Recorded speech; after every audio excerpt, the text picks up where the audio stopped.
Vamos a crear una aplicación web utilizando Python, utilizando HTML y utilizando MySQL en este caso, porque ya vamos a pasar de una lista a una base de datos real. Para eso vamos a comenzar creando nuestro archivo .emp para mantener seguros esos datos de base de datos y en general los datos que vayamos a utilizar para enviar. Bueno, aquí en .emp vamos a comenzar definiendo el database host, el database user, el password y el nombre.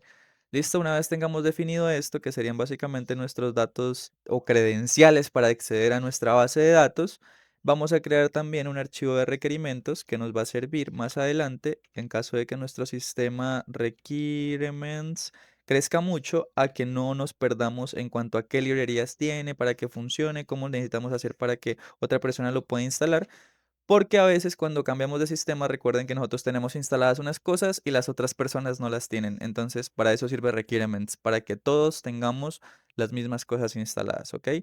Entonces aquí en Requirements ya teníamos Flask, que fue la que instalamos al inicio y la única que hemos utilizado. Ahora estamos añadiendo SQL Alchemy, estamos añadiendo Python.emp y estamos añadiendo MySQL Connector Python.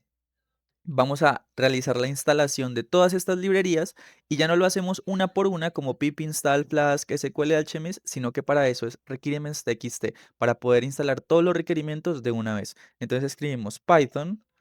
Mentira, perdón. Escribimos pip install -r requirements.txt y aquí se nos instalarían todos los requerimientos que tengamos para nuestra aplicación. Ok, ahora vamos a continuar con la creación de nuestra base de datos. Para la creación de nuestra base de datos, vamos a Backend, clic derecho, New File y vamos a escribir aquí crea db.py, que es para la creación de la base de datos básicamente. Dentro de esta vamos a comenzar con importaciones. Vamos a importar primeramente import, bueno, aquí me escribí mal, import os, que lo vamos a necesitar. Vamos a darle enter. MySQL Connector también lo vamos a necesitar. De MySQL Connector vamos a importar error para los errores que podamos tener y de .env vamos a cargar los datos que tenemos, que en este caso bueno, aquí nos escribe, nos está ayudando Copilot un poco con el código, pero vamos poco a poco. Load.emp nos ayuda para cargar los datos que tengamos en el archivo .emp, que en este caso es este que ya creamos con anterioridad.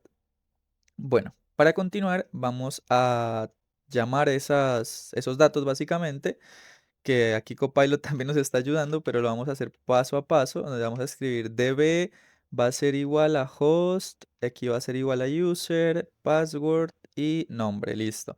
Ya tenemos las cosas básicamente que necesitamos, que son el host, el usuario, la contraseña y el nombre de la base de datos que vamos a utilizar a continuación. Bueno, vamos a crear nuestra base de datos básicamente. Entonces aquí Copilot nos está ayudando, así que le vamos a dar tabular de una vez. Vamos a ver qué código nos está entregando. Bueno, aquí nos está diciendo como principal que está definiendo la función que nos va a crear nuestra base de datos. Recuerden que esta función se puede llamar como ustedes quieran. Si yo quiero aquí le puedo cambiar el nombre a db únicamente, igual debería seguir funcionando porque es una función. Cambiar el nombre de la función no va a dañar en nada el código. Bueno, aquí lo que estamos haciendo es decirle que la conexión va a iniciar en vacía o en none o no va a haber conexión. En cursor también la vamos a inicializar vacía y vamos a comenzar con el primer intento, donde vamos a decirle que va a intentar hacer una conexión a la base de datos utilizando el host, el usuario y la contraseña que ya están en el archivo .emp. Ok, si logra hacer esa conexión, pues va a continuar con el resto del código donde va a establecer un cursor, que recordemos que cursor nos sirve para poder ejecutar queries dentro de nuestra base de datos. Y aquí abajo pues está ejecutando, valga la redundancia, el query para crear la base de datos, donde está diciendo que crea la base de datos si no existe y el nombre de la base de datos que tomaría prácticas en este caso.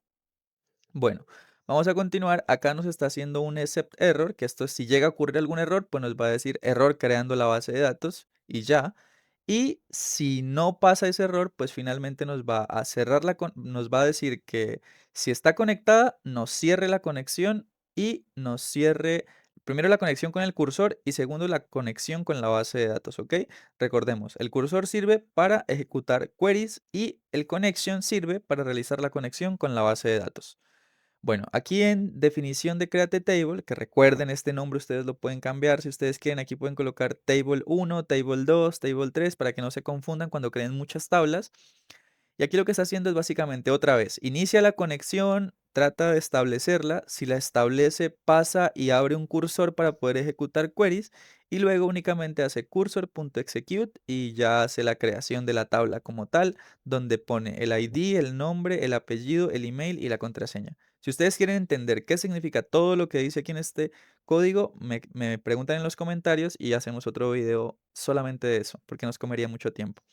Bueno, aquí en Table nos está diciendo que si ya ejecutó este query de acá y fue exitoso, pues nos va a decir la tabla de usuarios fue creada con éxito. De hecho, aquí este mensaje lo podemos cambiar a español y le podemos colocar aquí tabla creada con éxito. Éxito. No tengan miedo de modificar el código. Recuerden que entre más lo modifiquen, más van a poder aprender. Bueno, aquí en except error, pues recuerden, es lo mismo de los errores. En caso de que haya un error creando la tabla, pues nos va a decir, hey, muchacho, hubo este error. ¿Listo? Y aquí, si no hubo ningún error, pues finalmente si la conexión sigue establecida, va a cerrar primero el cursor, que recuerden que es para los queries, y luego va a cerrar la conexión con la base de datos. Eso es todo lo que haría nuestro código. Y al final, pues únicamente está diciéndolos que si name es igual a main, pues active los dos scripts que tenemos acá. Entonces vamos a hacer la activación de esos scripts para ver si la base de datos se creó con éxito. Entonces vamos a decirle acá Python backend slash creadb .py y le vamos a dar enter. Aquí nos está arrojando un error que nos dice que en la línea 68 hay un error. Entonces vamos a ir a la línea 68, vamos a verificar. De hecho, no hay línea 68, 58, perdón, mire mal. Y nos está diciendo que precisamente estamos llamando a una función que no existe. ¿Y saben por qué pasó esto? Porque al inicio yo cambié el nombre de esta función de create database a creadb. Entonces lo único que tenemos que hacer es cambiar aquí en el código esta parte y ya.